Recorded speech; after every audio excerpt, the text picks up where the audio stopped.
वो कौन से दो स्थान हैं जहां तू जाना पसंद नहीं करती? लक्ष्मी, वो कौन से दो स्थान हैं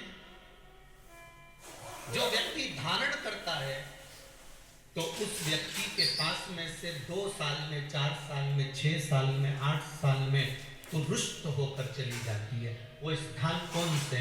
तो 2 स्थान माता लक्ष्मी ने बताए हैं। पहला, फूटे हुए बर्तन में भोजन करना। कौन से बर्तन में? जम के बोलिए जरा।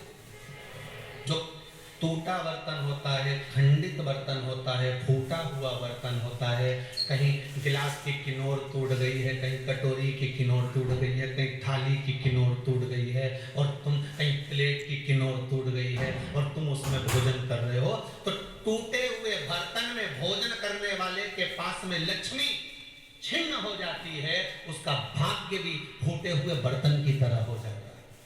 ये लक्ष्मी का। और दूसरा,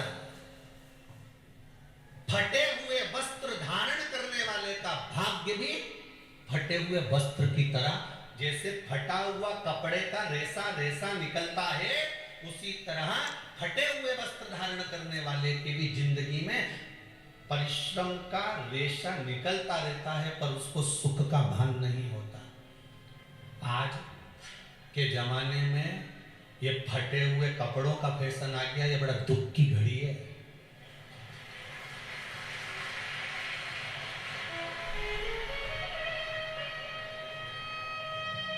ये बड़ी दुख की घड़ी है महाराज, और लोग उसको फैशन समझ रहे हैं। पहले तो कम फटा होता था, पर आज के जमाने में तो इतना इतना फट गया, ऐसा लगता है कि दिवाली का बम चलाने गया था दीपावली पे और बम कपड़ों के बीच में से फट गया। इसलिए वो कपड़े कब पहनेंगे? तुमने अब पहन लिया। शास्त्र कह रहा है, लक्ष्मी कह रही है माता पार्वती को कि 2 जगह पर अगर ये 2 क्रम जिस जीव के होते हैं उसके पास में से लक्ष्मी 5 साल में, हम कई बार कहते हैं इन बच्चों को नहीं मालूम, इन नवयुवक लड़कों को नहीं मालूम, इन नवयुवक बेटियों को नहीं मालूम कि फटे हुए कपड़े पहनने का फल क्या है। आज नहीं, विवाह कर जब जाएगी तो मायके से जब ससुराल जाएगी, तूने कुंवारी अवस्था में तो खूब फटे हुए कपड़े पहन लिए, मम्मी मैं तो जीन्स लूंगी, न ये लूंगी, तो खूब फटे हुए पहन, पर वहां जब जाएगी तब मालूम पड़ेगा कि रोना किसको कहते हैं। आज तो पहन लो, वो उसी में की बात है। कल वाली बात याद कर लो, अभी खाओगे तो कुछ दिन के बाद ब्लड बनेगा, और ब्लड बनेगा तब जाके